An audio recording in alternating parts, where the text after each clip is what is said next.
Hello again, everybody, and welcome to another edition of Brown's Latest. I'm Dave Grendzynski, but you can call me Grizzer.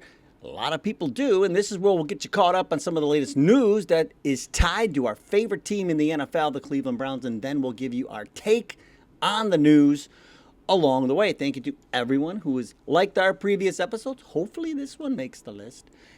All of you who have subscribed to the channel, we're like that close to 13,000. When we get there, we'll change the fit for just one show. We'll give the orange quarter zip a rest one day once we get to 13,000, because that's what we do here. And then thank you to all of you who get your comments down there in the viewer comments section. Now, coming up on today's show, the NFL has officially gone off the rails. Now, the latest firing in the head coaching world shot this candidate to the top of some lists, but it also got me rethinking what the Browns can do.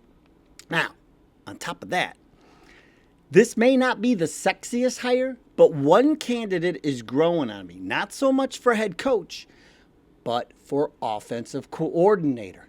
Remember last week when Cleveland.com's Lance Reisland looked at Dylan Gabriel's film, broke it down, and graded him?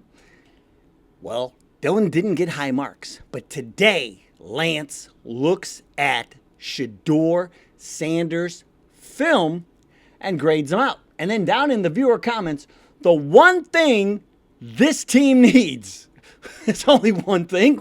Wow, I thought it was a lot more than that. So I guess we're a lot better off than even I thought. So, but here, let's start here. The crazy train, right? We're down to 6 openings because overnight it broke that Robert Saleh is headed to the Titans. So you got the Bills, who were added to the list yesterday, and we're going to talk more about that in a second, along with us, the Steelers, the Ravens, the Cardinals, and the Raiders. And the Raiders got a good look at their future quarterback, Fernando Mendoza, last night in that win. Got to say, he did look good. He looked impressive. That run that he made to score that touchdown, that will be his defining moment. But also off the list, the Dolphins, they are going with Packers defensive coordinator Jeff Hafley. They already gave him a 5-year deal, which I don't get that, man. Like, the way that defense collapsed, especially that playoff game against Chicago, I mean, whatever, man. Oh, you go with it, Dolphins. You be you. Then, of course, the Giants got Harbaugh. The Falcons got Stefabatage. And how about this? The Browns now, here, let's turn our attention to our team. Because in addition to a head coach, we also need a wide receivers coach, because Chad O'Shea is off to the Chiefs. He's off to Kansas City, and Chiefs fans are already getting clowned about how many drop passes their wide receivers will now have. And then Eric Bieniemy is heading back to Kansas City as well. Good move for them. But in the building today will be Todd Monken, the former Ravens offensive coordinator, who a lot of people had pegged following Harbaugh to the Giants. But now he's interviewing for OC positions and head coaching positions. He's interviewing for both. And we're going to have more on Monken in a minute, but he is in the building today. I hope he wore something warm, because it's only like 3 degrees here today. Same goes for Mike McDaniel, the former head coach of the Miami Dolphins. He'll be here tomorrow for his interview. It'll be a little warmer, Mike, but that hoodie that you wore here when we played you, that's not going to cover it. The hoodie and the sunglasses, the Unabomber look is not going to cover it. It will be a little warmer tomorrow, but you're still going to need your winter coat.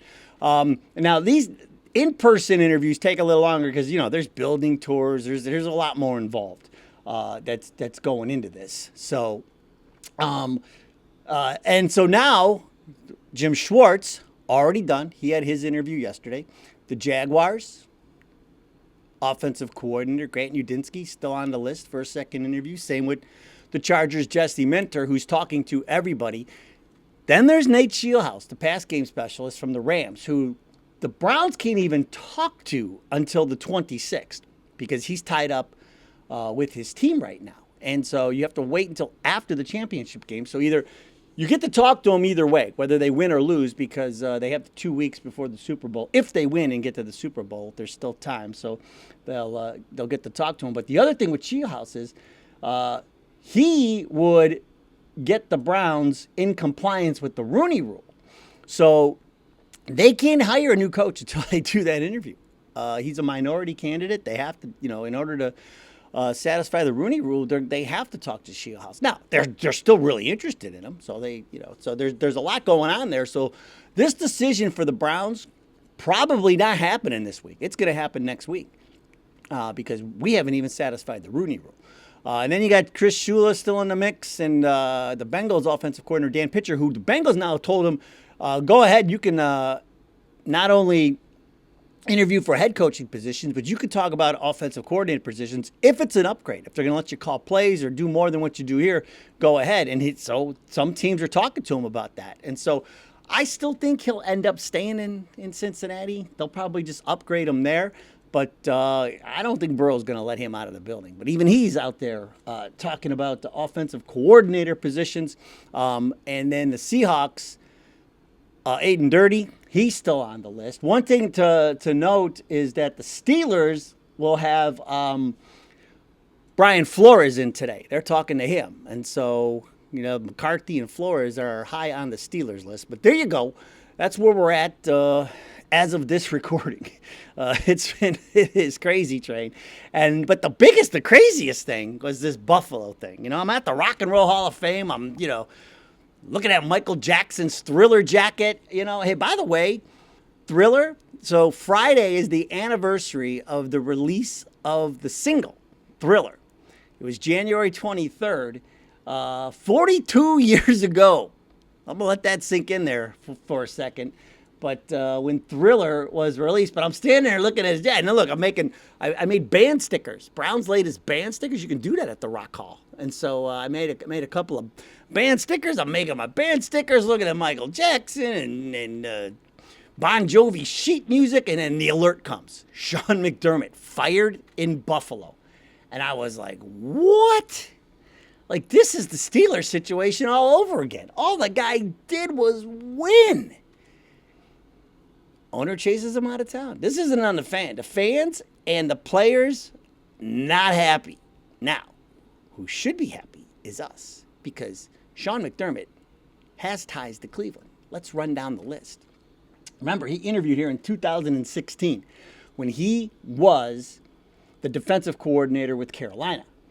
He interviewed for the Browns head coaching job at that time, but they passed him over for Hugh Jackson. And this is where, remember we talked about yesterday, the history of bad decisions that the Browns made? Well, here's another one. I mean, there's so many of them. Could have had Sean McDermott. Instead, you go with Hugh Jackson, and we know what happened with Hugh. Complete disaster. And what does McDermott do? Goes to Buffalo and transformed him into a perennial playoff team. Wins 5 AFC East titles. His record, 98-50 over 5 seasons. Now, people are already speculating. The Browns going to talk to him again? Here's why. General Manager Andrew Berry wanted him back in 2017. He was part of the front office that was lobbying for McDermott back then. And so could there be a potential reconnection here? The Andrew Berry factor. Is that going to be a play into this? And here's the other thing. Sean McDermott runs a 4-3 defense, just like Jim Schwartz. So we can keep Miles happy, keep everybody happy. But listen to this. It sounds just like Schwartz's defense because it emphasizes disguised coverages and blitzes from high safeties that create pressure and turnovers.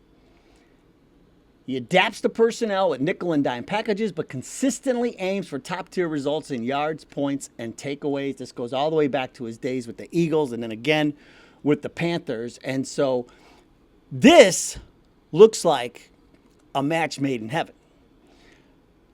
I think he's going to need a little bit of time. I mean, this just happened yesterday. He might need a day or two to get. Remember, I told you, Browns aren't making a decision until next week. They have to until they get through the Shieldhouse interview. So we got time. Let him sort some things out, and maybe he'll say, "Look, I'm going to give head coaching a rest for a minute, and I'll be a DC." So I think there's options here with McDermott. Plus, we get less snow, Sean, here in Cleveland, because the lake effect, it goes all the way across the lake and then pummels Buffalo. We only get the stuff that comes from Canada. We get about half the amount of lake effect snow as you do. So there's another plus to come to Cleveland. But this setup, this got me rethinking everything the Browns can do. And this is only the beginning, because here's part 2 of building a powerhouse coaching staff in Cleveland. If you can get Sean McDermott in the fold, and we'll talk about roles in a minute, get McDermott in the fold, Todd Monken is really starting to grow on me as offensive coordinator for the Browns. And a man by the name of Bryce Lazenby with Yahoo Sports agrees with me. Look what he wrote. He said, Monken may not have the strongest relationship with Lamar Jackson, but he was still a key architect of Jackson's 2023 MVP campaign. He has a proven track record as an offensive coordinator at both the NFL and collegiate levels, tailoring schemes to fit his quarterback's strengths. I will repeat that. Monken tailors schemes to fit his quarterback's strengths. While not the most glamorous option, Cleveland did request the second interview with him, which is today, as we mentioned. And if defensive coordinator Jim Schwartz is retained, the hire could prove to be quietly effective. And now, let's take a look at Monken's track record, because he, too, has a ton of ties to the Browns. Remember, he was our offensive coordinator in 2019 with Freddie Kitchens was the head coach. Another horrible decision by the Browns, but I digress. But remember, when he was in charge of the offense, Nick Chubb ran wild, and it was a career-high passing year for Baker Mayfield. He got everything he could out of Baker Mayfield. He also got everything he could out of Lamar Jackson. He left for Georgia, but then eventually came back to the NFL via the Ravens, where he turned Lamar Jackson into an MVP. That's all he did in Baltimore. I mean, Lamar Jackson couldn't even throw the ball when he got to the NFL. He taught Lamar Jackson how to throw. So McDermott and Monken, 2 of the 3. The third to build this powerhouse staff in Cleveland, Jim Schwartz. The law firm of Monken, McDermott, and Schwartz, to me, is very appealing and very enticing for the Cleveland Browns. You have McDermott, who, let's say, okay, he could be the head coach. Here's the thing. He's just like Schwartz. The players love him. They all went to bat yesterday on social media when they learned of the firing. The fans were outraged. McDermott is a guy's guy. The players love him, just like Schwartz. Runs a 4-3, just like Schwartz. So if you brought him in, if Schwartz agreed to stay DC, cool. If McDermott wants to take a step back and go back to DC and not have the headaches of being a head coach for a little while, I'm great with that too. Overpay him to be our DC and let Schwartz and take some pressure off of Schwartz too. Just turn the defense over to McDermott. They think alike. Their defenses are very similar, just like what we talked about with Minter. And then you turn the keys to the offense over to Monken. He knows the division. He knows how to develop quarterbacks. And the key line is he tailors his schemes to fit his quarterback's strengths. He could take Shedeur to the next level. The law firm of Monken, McDermott, and Schwartz. A powerhouse coaching staff here in Cleveland is ready to be had. Schwartz is your team leader. McDermott could be the team leader. Either one of those two are interchangeable as defensive coordinator, in my opinion. And then you bring in Monken. And then how about this? Remember, McDermott, special teams coach, Chris Tabor, who was here years ago, like 10 or 11 years ago.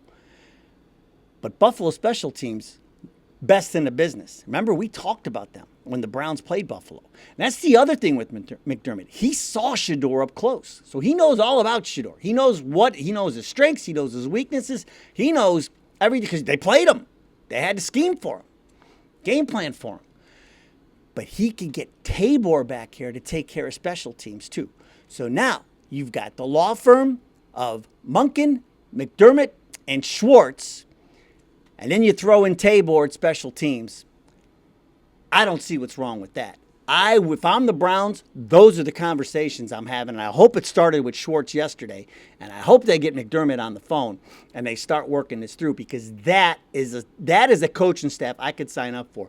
Those are experienced coaches, been in the NFL, have head coaching experience, have the whole gamut. But the important thing is they know how to develop talent. They know they know that guys play for them. Players pick up what they're putting down. And I say, let's put this together. Make it happen. Let's build that powerhouse staff. Now remember, just mentioned, McDermott did get to see Shedeur Sanders up close. Another guy who's paid very close attention to Shedeur Sanders and the 7 games he started as a rookie is Lance Risland, my partner on the high school football playoff games for Spectrum here in Ohio. And he breaks down the film for Cleveland.com. He looks at the Browns film and breaks it down for them, writes articles and does different things, podcasts and things for them. He also has his Gridiron IQ, where he goes around the country and scouts for teams if they need him. Remember, he looked at Dillon Gabriel's film last week. Dillon Gabriel, he gave it 26 out of 50, not high marks. Dillon Gabriel, he basically said he is not an NFL franchise starting quarterback. But this week, he's looking at Shedeur Sanders. And it's the same 5 characteristics that he's grading. And here are the grades, and then we'll get to Lance's explanation. But here are the grades. For Shedeur, for measurables and functional skill set, he gave him a 7 out of 10. For impact, leadership, and command, which he says are his strengths, 8 out of 10. Pre-snap to post-snap processing, 7 out of 10. Anticipation, 6 out of 10. Pocket management, play extension, situational awareness, 7 out of 10. For a total score of 35 out of 50, Lance Risland's grade for Shedeur Sanders. And remember, Dillon Gabriel got a 26 out of 50. So Shedeur Sanders graded out much better in this situation. Now, what are measurables? He looks at all kind of things like his size. He says he's got solid NFL size, and he moves well in the pocket. Like I mentioned, he says impact, leadership, and command are his biggest strengths. As far as pre-snap to post-snap processing, he said the more reps that he got, it drastically improved as the season went along. They talked about anticipation. That's one of the areas where he thinks he needs to work on a little bit. It was his calling card in college, he said, but the consistency wasn't always there. He needs to be a little more consistent in the anticipation department. And then pocket management, he says that's an area where he showed real growth as the season went on. Now, here is his overall assessment of Shedeur Sanders. Lance Risland says Sanders' score tells you exactly where he is right now. He has real tools, strong leadership, and clear upside, but he's still developing. He improved his footwork, processing, and pocket movement as the season went on. His teammates responded to his energy, and the offense played with more confidence when he was on the field. He can push the ball downfield and command the huddle. Must work on ball security, especially in high leverage situations, but he has earned the right to compete for the starting job. It says the next step is to protect the ball, manage the game, improve consistency. To me, all of those are coachable, but I want to go back to the line where he said his teammates responded to his energy and the offense played with more confidence when he was on the field. That goes back to what Leah Caminero found when she looked at the value a quarterback brought to the offense. She looked at all the NFL quarterbacks, and Shedeur Sanders was number 4 on the list. Jordan Love was first for Green Bay. So as bad as the offense, everything that was going on around him, the horrible offensive line, the bad wide receivers, Shedeur Sanders brought the level of offense up. He provided more of the fourth most value in the league to the offense. And Lance Reisland doubled down. He saw a lot of the same things. And like I said, protecting the ball and managing the game and all that, improving the consistency, all of that is very coachable, which takes me back to Todd Monken, the law firm of Monken, McDermott, and Schwartz, with the side of Chris Tabor at special teams. But these are the kind of things Monken can work with Shedeur. We get him in here. They have the whole off season to work together. I mean, he taught Lamar Jackson how to throw. I didn't think Lamar Jackson would ever be able to throw the ball, and look what he's done the last few years. That's all Monken, man. I think this sets up, if we got Monken in here, guy with that kind of experience, the sky's the limit for Shedeur. And everybody sees it. Lance Reisland sees it. We've been talking about it on this show for months now. The eye test is there. The stats, come on. If it's not all you're gonna put your argument on the stats, you got nothing going there. Because these are real football people. This is a guy who scouts. he studies film all day. That's all he does. And this is what he saw. Gives him a 35 out of 50 and says, this is an NFL caliber quarterback with a huge upside. And so I agree. I 100% agree with Lance. I totally respect his opinion. And that's why I share his information on this little show. Please, if you can, go. I just skimmed it over. Go and find the full article that Lance put together for Cleveland.com. But Lance Reisland, man, great stuff out of Lance. Now, what's also great stuff, the viewer comments, as usual. And we will start today with Tommy Han-E4T, who says, we need a head coach who meshes well with youth. We are already a very young team, and in our upcoming draft, it is very intriguing and exciting. Yeah, it is very intriguing and exciting. We talked about us being one of the younger teams in the NFL, and we're going to get even younger after this draft, and who knows who we'll get in free agency. But we talked about it on the show the other day, Tommy Han, and my cousin Vinny would say that, yes, we need a head coach that meshes well with the Utes. The Utes, remember? Did you say Utes? I said Utes. And so did my cousin Vinny. But that's enough. That's why I think the law firm is really, I'm leaning into the law firm now, man. I know I talked about Udinski and Shielhaas and the other day with Schwartz and promoting Ephraim Banda and all that. That's an option too. I'm not shying away from that option, but to me, with the McDermott firing, this opened up a completely new approach to putting together this coaching staff for the Browns, because I think they do that, Tommy Han. I think they mesh well, not only with the Utes, but also with the veterans. Barry Ward, 192, says, the Buffalo Bills head coach will be a good fit. 100% agree. You just heard me talk about it. And he's got Cleveland ties. He's got, Barry wanted him before. I think we got to get it done some way, somehow. I would love to see the law firm lead this team, man. That would be a commendable coaching staff to me. I mean, how do you disrespect that staff if you have the law firm together? Monken, McDermott, and Schwartz. And then get me Tabor for special teams. Are you kidding me?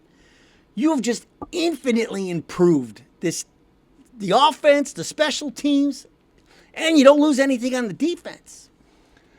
Trucker Abdullah says, I don't know about the two good running back thing. He doesn't like both Judkins and Sampson. Who doesn't he like? Trucker Abdullah says, the Browns need to draft another back this year. The little guy from Tennessee is a good player in the passing game and should be better with added strength this offseason to help him in the run game. Well, Trucker Abdullah, I disagree. I would not be drafting a running back this year unless you want to take a flyer like late. somewhere that maybe somebody falls that you expected to go higher. But we have to focus on offensive line and wide receiver in this draft. And then pick up a little bit of depth for the defense, maybe cornerback or something, here or there. If you get an edge that you like, but no, we can't be wasting a draft pick on a running back. We got the rocket, running backs. I'm just gonna say it. To me, they're dime a dozen. You can find running backs. You got the right system. Did anybody know who R.J. Harvey was before the season started in Denver? Now he's their leading. This happens every year. Every team every year. So I would not be using draft picks on running backs. Sorry, Trucker. And plus, I love Dylan Sampson. I think he was severely underused this year because, we had Stefanski running the offense. Severely underused was Dylan Sampson. I don't think we've even seen a fraction of what Dylan Sampson brings to the offense. Hal Apino, 777. It's not jalapeno like the thing you eat. It's Hal, H-A-L, Apino, A-P-E-N-O, 777, just like the slot machine. Hal Apino slot machine says, money talks. Haslam needs to open the checkbook and get a great coach. We have talent, just need leadership. This is what we teased at the top. This is the one, and I 100% agree. This is the number one thing we lead. Going back to the law firm, that's what you get with the law firm. You get leadership out of the gate. But Jalapeno continues. He says, we have talent. We just need leadership. For the love of God, hire a great coach and let's turn this dumpster fire into a success. I agree. And this is another reason I'm just leaning into that whole idea. Monken, McDermott, and Schwartz, man. The leadership they'll bring. The other thing with Jalapeno's comment is he said money talks. I keep singing the Neil Diamond song in my money talks. It don't take a friend and it don't walk. That song. And because I just saw that movie, Song Sung Blue. If you have a chance to see Song Sung Blue, it's a true story about this Neil Diamond impersonator. Hugh Jackson and Kate Hudson star in it. They call themselves Thunder and Lightning. And they're from Milwaukee. It's a true story. Great movie. I highly recommend it if you get a chance. But Jalapeno, thanks for putting money talks in my head. Appreciate it. We'll end today with John Simeone dash NW4CZ, starts as a handle, ends as a password, who says 8 wins in a year get you fired. 8 wins in 2 years get you hired. Make this make sense. And yeah, that's the thing. That's why the NFL has gone completely off the rails, man. That's how we started this show. Because how does you got Tomlin in Pittsburgh, all he does is win. And you got McDermott in Buffalo. All he does, and both of these guys are chased out of town. Even I'd say Harbaugh in Baltimore, just chased out of town.